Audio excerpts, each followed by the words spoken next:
All right, good evening or afternoon, morning, depending on where you are dialing in from. Welcome to the next in our series of webinars at WSET School London. My name is Julia Lambeth. I am one of the educators at WSET School London. I teach mainly wines, but have a firm interest in all other drinks, really. So I am very much looking forward to talking to you about alternative Australia this evening.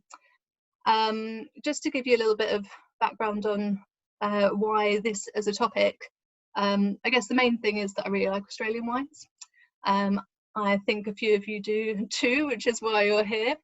I was lucky enough a few years ago to go over to Australia. I actually won a blind tasting competition that was hosted by Wines of Australia, and that gave me the opportunity to go over, do a little trip, wine tasting trip, taste loads of awesome wines, and for someone who was already keen on Australian wines, that really just cemented it. And this was sort of one of the takeaways from that trip, the idea of alternative Australia, that there are producers planting grape varieties or doing things slightly differently to the norm, to what we've seen historically. So following on from that, my plan had been, well, earlier in the year I was planning to do a tasting at our building at the school near London Bridge. However, as you all know, that didn't happen. So the next best thing is this. I'm going to talk about some of these alternative grape varieties, alternative wines, with the hope to one day tasting once again. So starting at the beginning with just a bit of an introduction to what I mean by alternative here.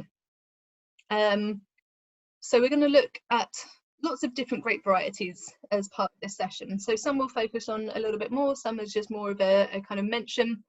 But by alternative, it's really not the usual.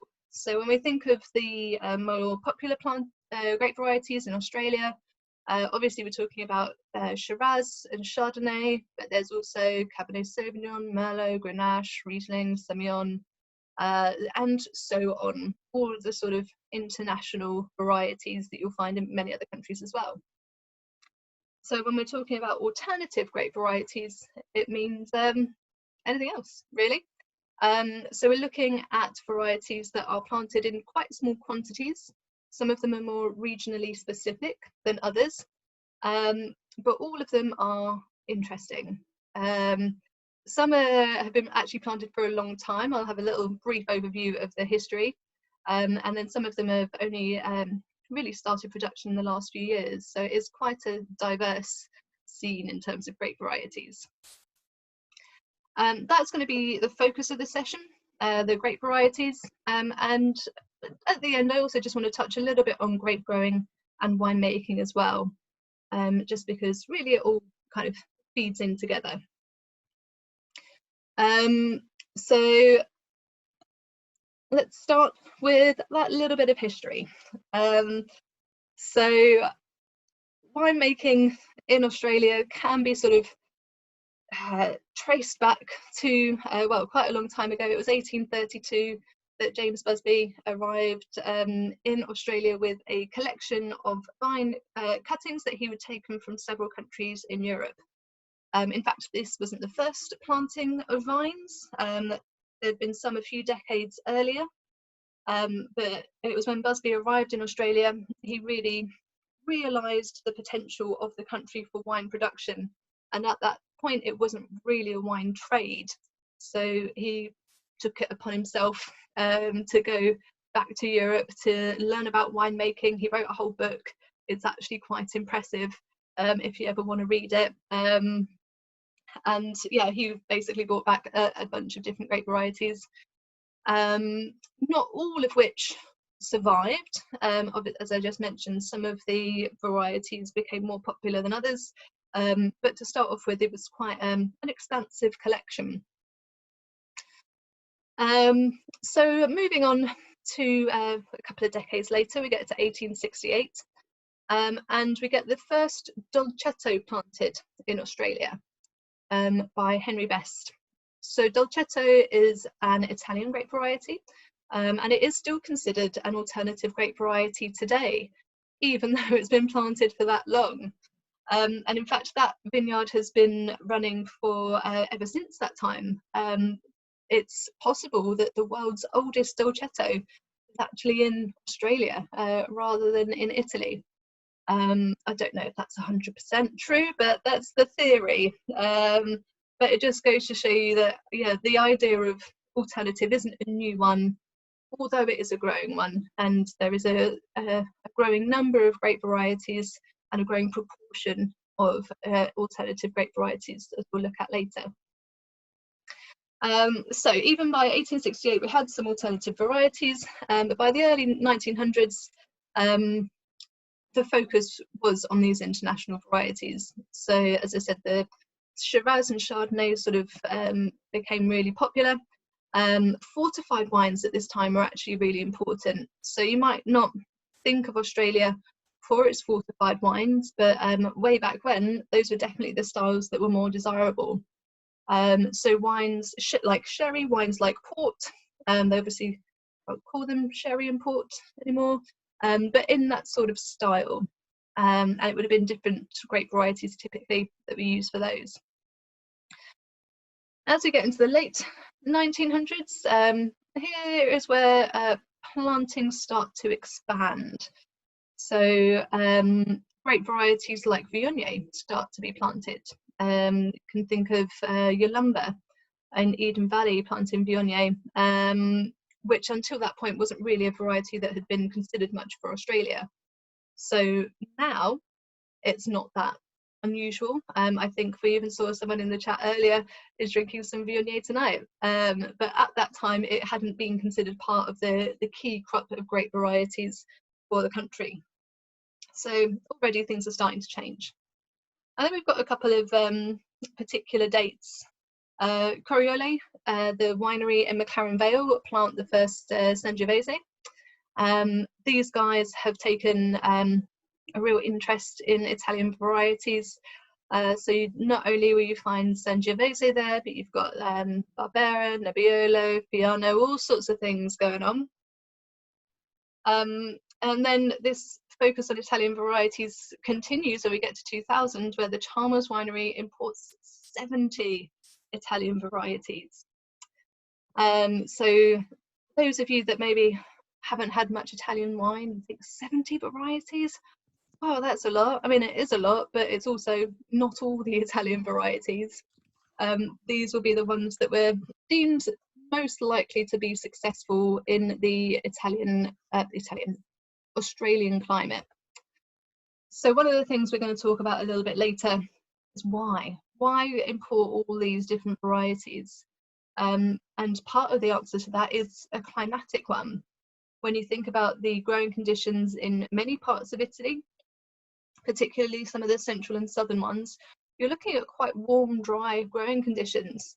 And that mirrors in many ways many of the Australian regions. So it just makes more sense in a lot of ways to start importing these varieties which are going to be naturally more suited to the climate. While the existing international varieties can work in the climate, you might find that actually there are some better options out there. So yeah, already we can see how quite rapidly the number of grape varieties starts to change over the course of a few years. So in terms of what constitutes an alternative grape variety, looking on the Wine Australia website, an easy definition that I found is that it's all varieties that are not mainstream or extensively planted. So you don't need to have a particular number or criteria. It's just anything that's not one of those key grape varieties. And this has been a consideration for several years. Wine Australia released in 2017 a sort of list of ones to watch, the alternative varieties that they thought would be really successful. And you can see a few key ones there. Nero, which definitely is very successful, and we'll talk about that in a little bit more detail later. Tempranillo, definitely successful. In fact, I was reading some stats earlier, and this has made it into the top 10 black grape varieties in terms of crush this year. Yeah, I think it was this year. Anyway, it's definitely grown in the amounts being produced. So whether this means that Tempranillo should actually no longer be considered an alternative grape variety, I am not sure. But I will leave you to make your own judgments on that. Vermentino and Fiano, both Italian varieties. Vermentino we'll talk a little bit more about later, but both of them again just kind of suited to these warm climates, but still making wines that are refreshing, fruity, that have this lovely concentration of flavour.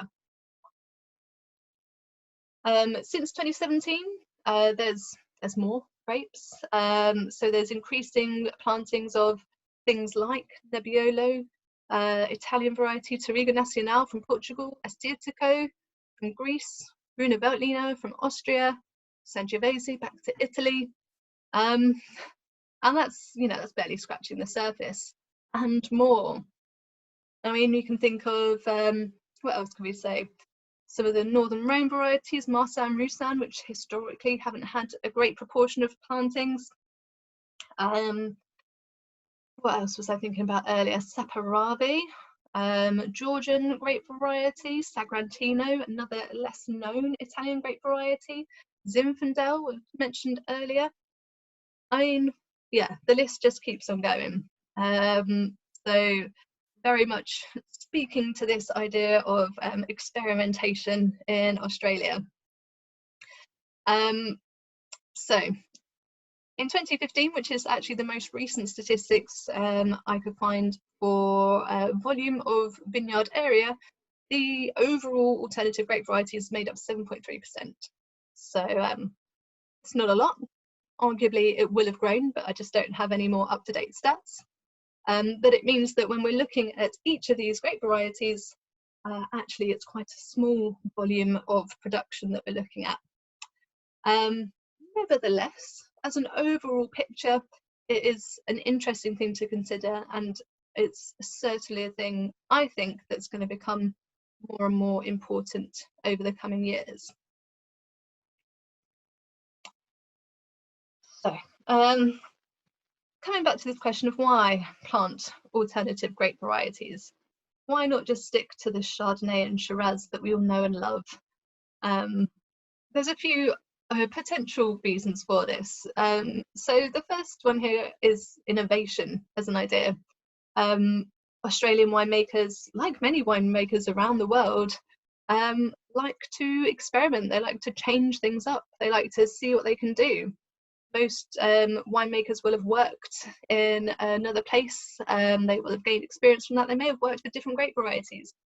They can see how that works in Australia, how they can make it their own. Another thing that will back this up is that, of course, in Australia we don't have legal connections between regions and grape varieties. So if you think about regions in Europe, in France, in Italy, in Spain, the laws there mean that you can't plant just anything. You actually can't experiment so much and then to keep within the laws of the region. But in Australia they don't have that. So it's another slight difference here that means that they can really do whatever they want. If it's Nebbiolo they've set their hearts on, why not give it a go?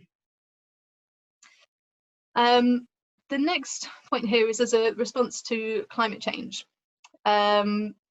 So climate change is obviously having influences on vineyards around the world, and in Australia it can mean a number of different things. Can mean warmer, shorter, drier growing seasons, and the grape varieties, again the international varieties that are planted, are really not always suited to these conditions. They're going to need somewhere that's not too warm. They're going to need somewhere with an ample water supply. So looking to the future and thinking about the needs of the vines versus what's going to be available, it does make more sense to start looking at other grape varieties which may be better suited naturally to the growing conditions that are expected in Australia.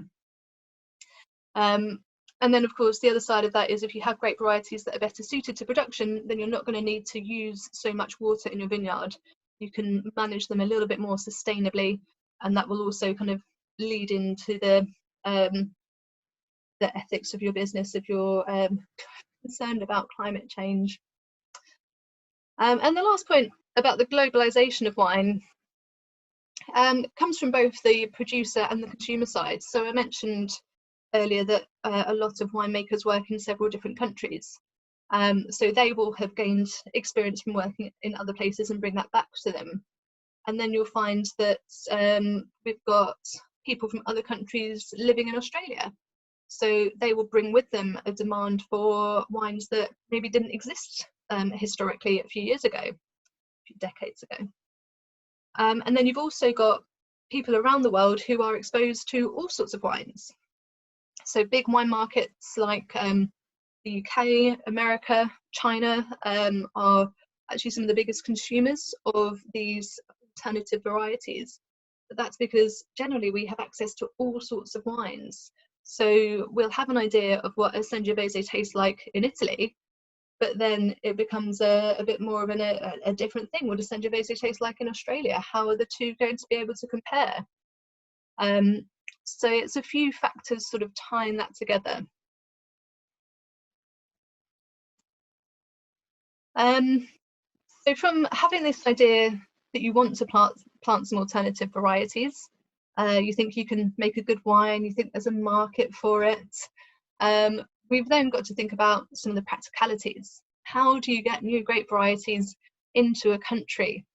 It's not as simple as James Busby's day. You can't just go around on your ship and bring them back. Nowadays, if you're bringing any new organic material into the country, it has to undergo quarantine. This is a word we're all familiar with now, but this has been in existence for a long time before our current status here. And also quarantine for this organic material is normally much longer. So you're looking at generally 2 years quarantine before you're able to access any cuttings. And the reason for this is to ensure the health of any cuttings that you bring over. If you've done much wine studying, you'll know that several diseases, pests have been spread around the world due to poor hygiene practices, due to no one checking enough whether there was anything wrong with them. So things like phylloxera, you may know about, kind of powdery mildew, Pierce's disease. There's a number of things that have been spread which could potentially have been more contained. So this really strict quarantine is part of that process. After the grapes have survived their 2-year quarantine period, then they're able to be planted. Of course, you can't make wine with the grapes straight off, so you have to wait a couple of years. You'll also have to try and propagate your cuttings. So from the cuttings that have survived the quarantine, you then need to have enough to create a vineyard's worth, or enough of a vineyard to create as much wine as you want to create. So it's going to take a few years to really get these going and to get the right number of vines ready to produce fruit. And then after that, well, then you've got to start experimenting really with the grape variety that you've got, seeing if it's producing the right amount of flavors, the right balance of acidity or tannin, thinking about if it's suited to this particular soil or has the right amount of water or sunlight or heat. Experimenting in the winery in terms of fermentation vessels or fermentation temperatures or extraction. All of these things, you know, it's normally not going to be the first time you get it perfectly right. So yeah, experimentation and suitability sort of spoke about in the same sentence there. And really, I guess the final conclusion will be, you know, can you make an authentically Australian representation of this grape variety? There needs to be something about it that is unique, is different. You're not just making a copy of whatever is done in Italy or Spain or Portugal. So there's quite a lot to consider. Sounds kind of like fun. I'm sure I'm sure it's actually quite a lot of hard work, but having the opportunity to create something new is not something that most winemakers get to do every day. So from here, I just wanted to focus on a few of those grape varieties that I mentioned earlier. We would be here for a long time if I tried to talk about all of them, so I'm not going to do that. But some of those key grape varieties that were mentioned from 2017, and then a couple of others that have become more important over the intervening years. So starting with Vermentino.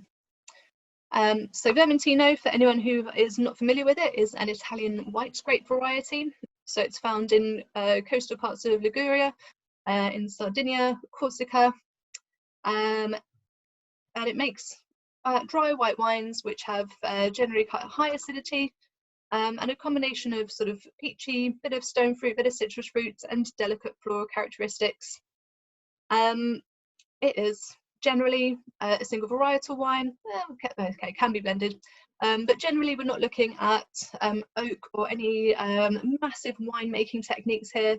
It's a wine that just has a lovely varietal character that people like. If it's not one that you're familiar with, it often appeals to fans of Sauvignon Blanc. So if you like that sort of dry, refreshing, aromatic style of wine, then it's definitely one for you to look out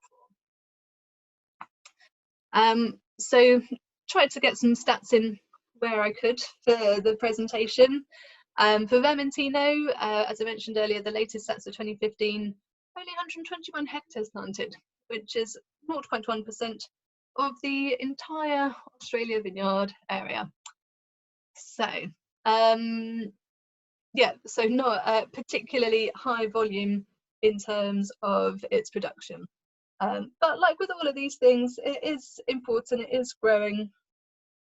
The Chalmers vineyard I mentioned earlier, those were the guys that imported those 70 Italian grape varieties in 2000, and they were the first to import Vermentino into Australia. Now, apparently over 100 wineries are growing some amount of Vermentino, so it is something that we can, I'd say, expect to see more of in the near-ish future. And for each of these key varieties that I'm going to just try and talk about a little bit more, I've picked up, I picked out a few of the wineries that are producing them, again courtesy of Wine Australia for their useful help with this. So we can see some in Heathcote, some in McLaren Vale, at Oliver's Tauranga, Trentham Estate in Murray-Darling, Parish Hill in Adelaide Hills, Perna in Clare Valley. So quite a range of different places, quite a range of different climates in those places. So you can imagine there are already a few different styles of Vermentino emerging from within Australia. The next grape variety I'd like to mention is Grüner Veltliner, and largely because Grüner Veltliner isn't an Italian variety. It's not one of these which was selected to be suited to the warm, dry climates of Australia, that kind of focus on climate change that I mentioned earlier. Actually, Grüner Veltliner is a native Austrian grape variety. And if you know much about Austria, you know that it's cooler than Italy. So it's actually a grape variety that is not quite so widely planted. You need to find somewhere that does have a cooler growing environment that's not so warm to be suited to this particular grape variety. So you can see here we've got a few places. Adelaide Hills is definitely leading the charge for Grüner Veltliner at the moment, but also a bit in Canberra and Tasmania as well. In terms of bringing Grüner Veltliner to Australia, that was actually the Handorf Hills Winery. They imported a number of different clones to Adelaide Hills, again obviously going through the various quarantine and nursery processes that I mentioned, and were able to really recognise the suitability of Grüner Veltliner as a great variety to the growing conditions and the climate in Adelaide Hills. If you're not so familiar with Adelaide Hills, this is a sort of sub-region within South Australia, but it's at higher altitude compared to some of its neighbouring regions. I always feel like the clue is in the name there, but just in case you weren't familiar. So being higher altitude means that we have cooler growing conditions. We have a bit more of a diurnal range as well. So we have these quite warm, sunny days and then cooler evenings, which allows the grapes to build up flavour slowly, but also maintain acidity. So while it was the Handorf Hill winery that really started it off, there are now a number of different producers that are making wine, as you can see. And it comes in a variety of styles. Actually, this was one of the grape varieties that I was able to do a tasting of when I was out in Australia. And what we found was that you've got some wineries making wines which are, again, varietal focused. So stainless steel fermentation, cool temperatures, making these nice refreshing styles of wine. Others are going for slightly riper grapes, so you get more of a kind of textural, richer element. And then some styles doing more skin contact, thinking about manipulating the skins, using the skins in with the fermentation, so basically like an orange wine instead, and that creates another distinct style. So yeah, all sorts of things going on. The best examples that I think I've tried managed to keep the sort of herbaceous characteristics of Grüner Veltliner. So it's quite famous for having this kind of peppery, white pepper characteristic, some sort of herbaceous notes, but still with quite a well-defined fruit character, citrus, green fruits, maybe some stone fruits as well. And you can really find some wineries that are exhibiting that very nicely. So you've got a few examples there. Incidentally, Handorf Hill also growing some Austrian black varieties as well. So if you're interested in any Blaufränkisch or Zweigelt in Australia, those are the guys to go to. And then a few others there as a reference as well. On to a couple of black grape varieties. So Nero was one of the grape varieties that was sort of mentioned in 2017 as one of the ones to watch. And this is a grape variety from southern Italy, widely grown in Sicily. So if we think about southern Italy in terms of its climate, yeah, now we're looking at some places that are pretty warm and dry. So it does again explain why this is a grape variety that is suited to growing here. In fact, when I was doing some reading about Nero in Australia, I came across a page on James Halliday's website talking about the suitability of Nero and it basically said, if you were to try and create a grape variety, try to imagine a grape variety that would be best suited to Australia right now, what you would probably come up with is Nero d'Avola. So we're quite lucky that it exists already. So part of that is down to its ability to suit the climate. Part of that is down to the style of wine it makes. Lovely fruity characters, sort of red fruits typically, but not too high in alcohol, not too full-bodied, not too big.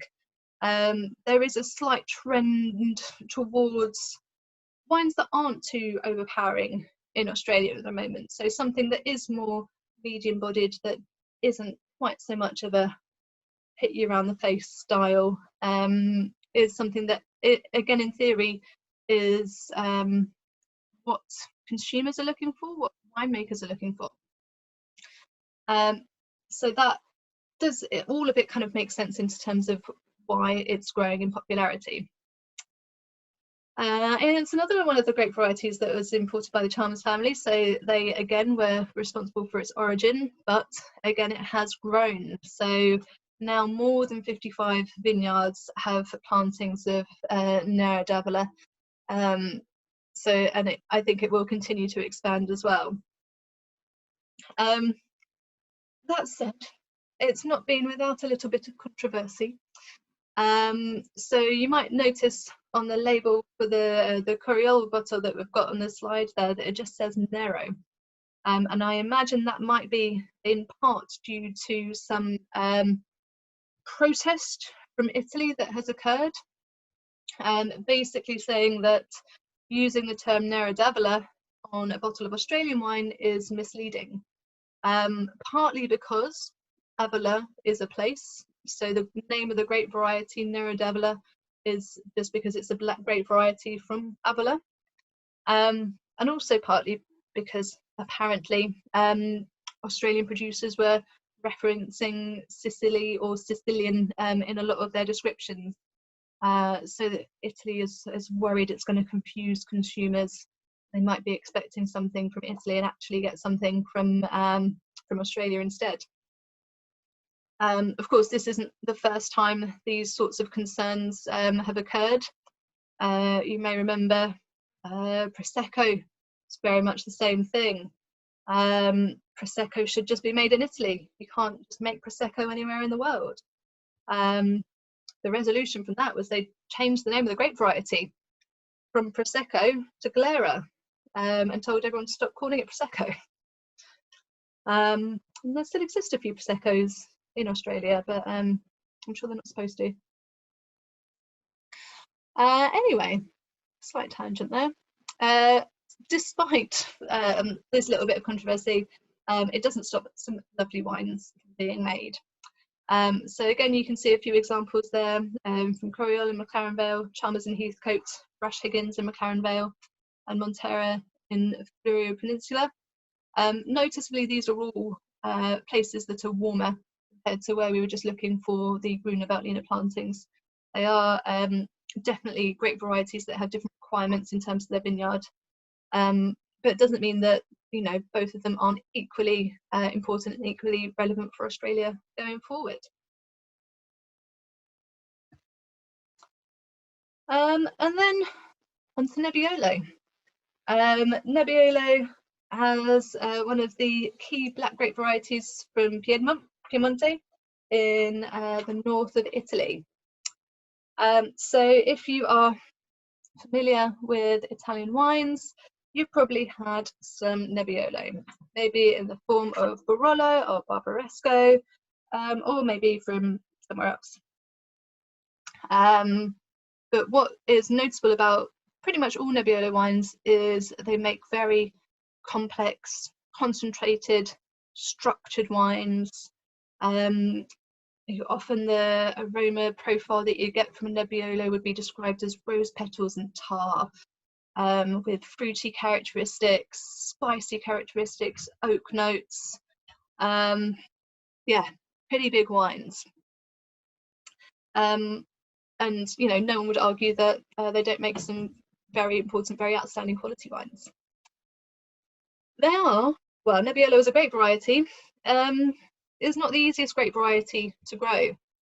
It needs a long growing season. Where you find it in Piemonte is only in the best sites, only on the best slopes. If you don't have just the right growing conditions, you risk not getting the grapes ripe enough.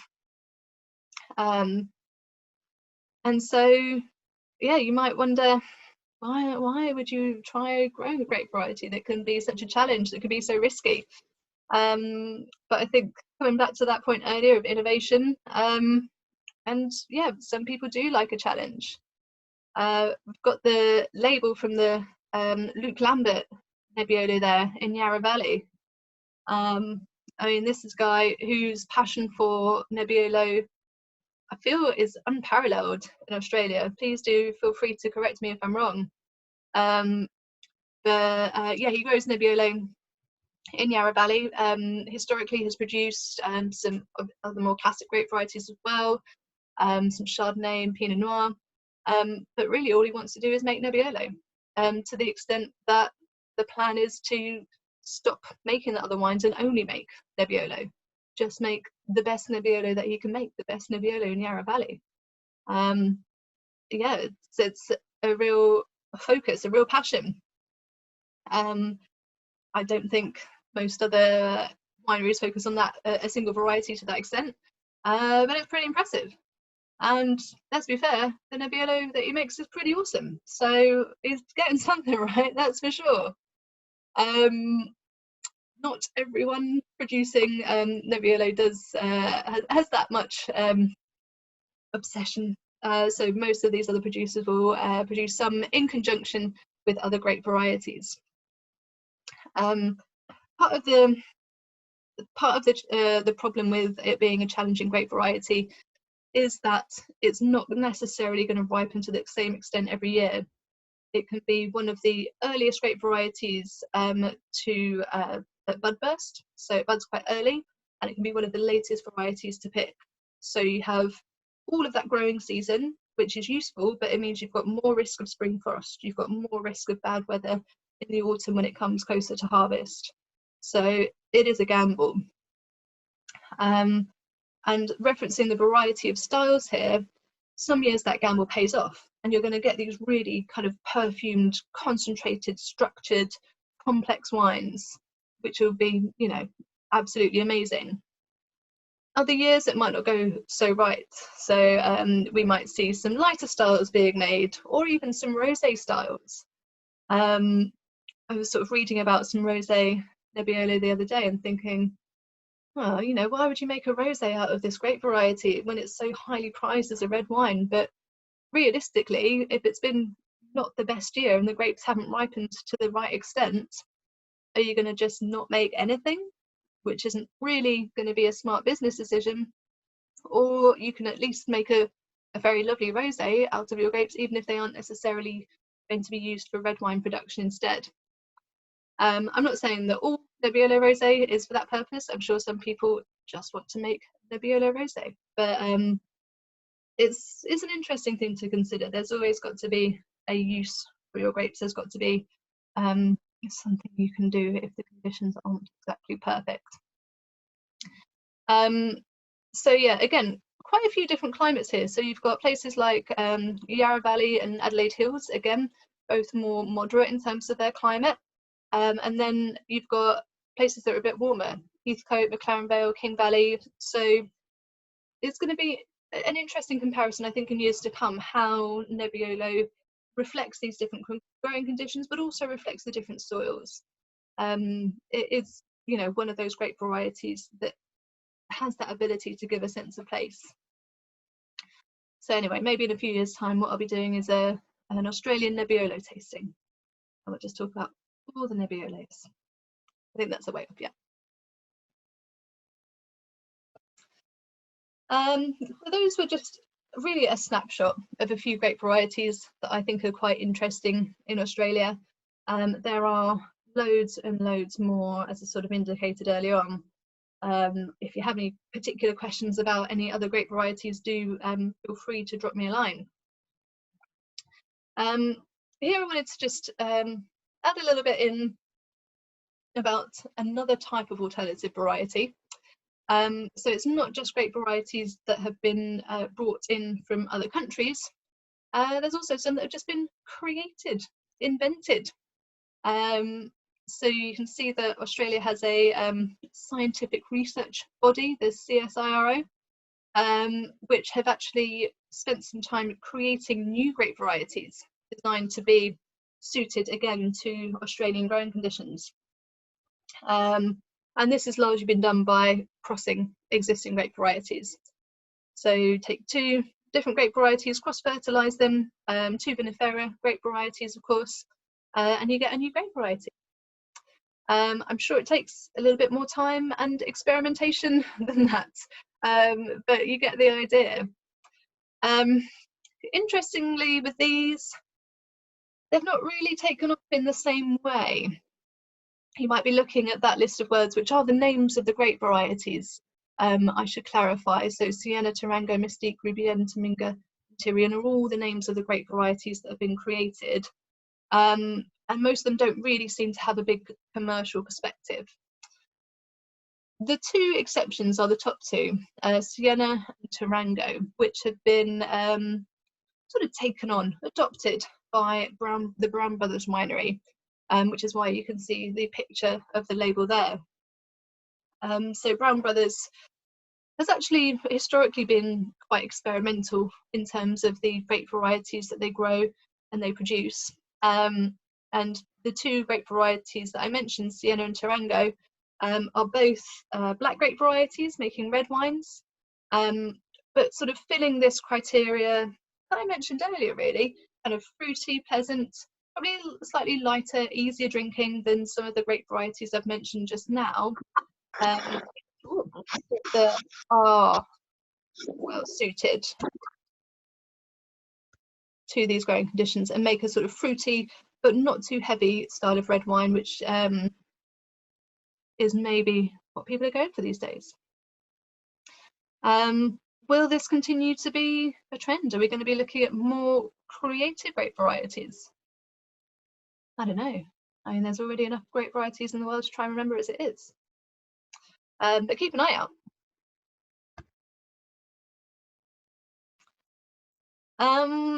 So here is where I wanted to talk about, in not so much detail, some of the other alternatives. So I mentioned earlier on that it's not just grape varieties that were changing that could be considered alternative, but also some of the grape growing and winemaking.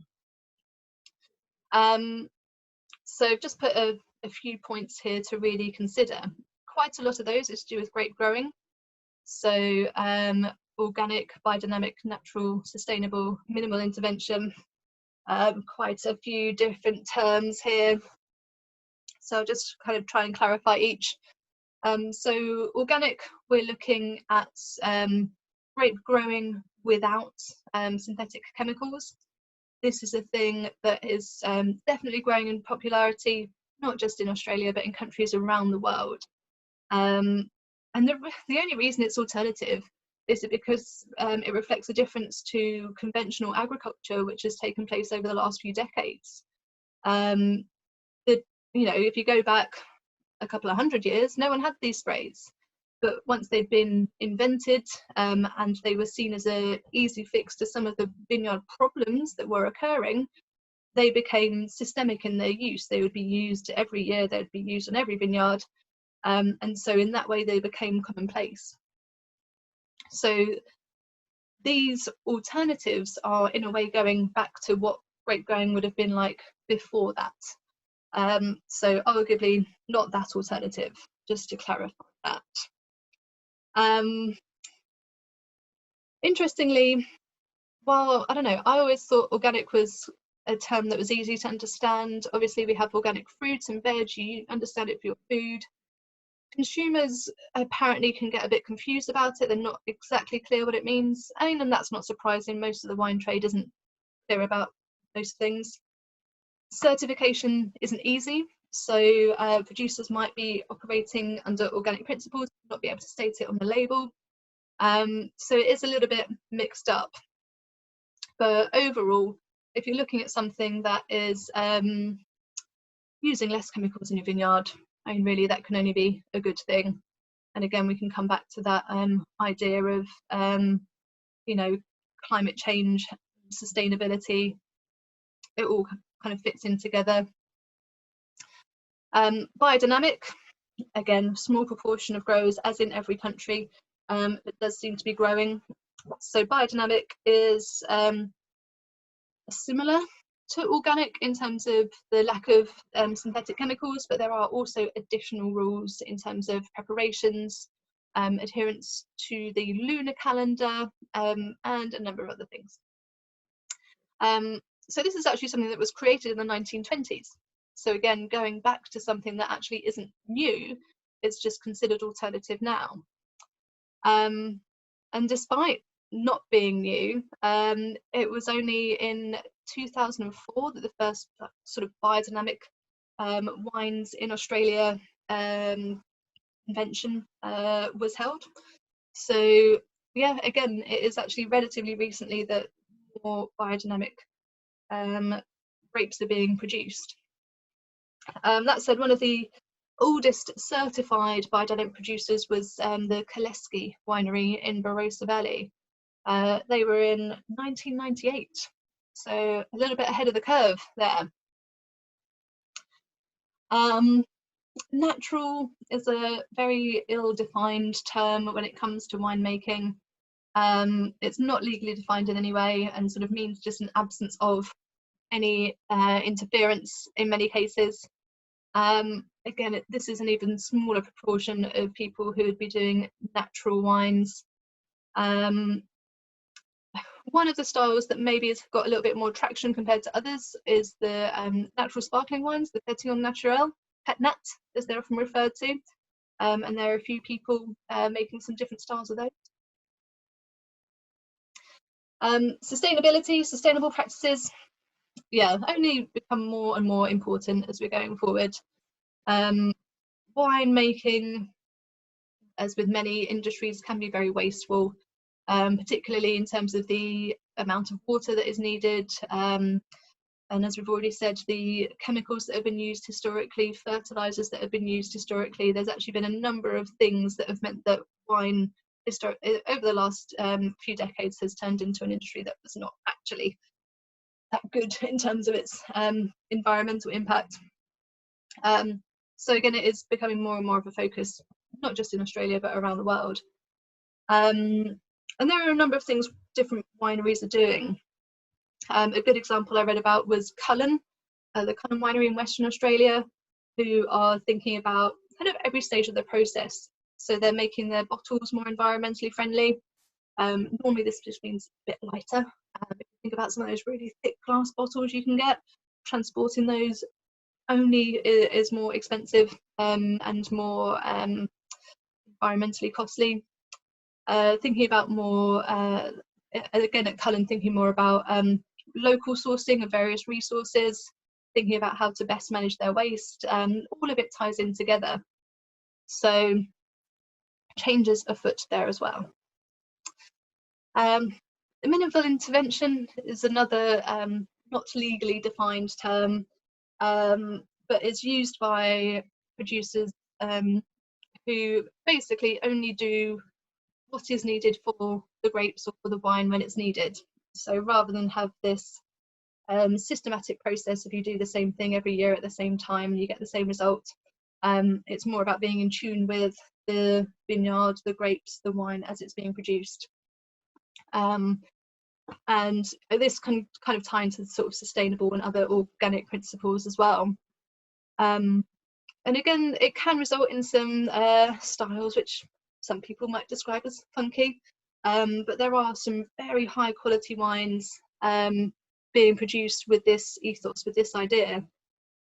In fact, one of the places where this seemed to be a little bit more prevalent maybe than in other places when I was visiting Australia was in the Basket Range area near to Adelaide Hills, which does lead me to mention ever so briefly the Ochota Barrels winery.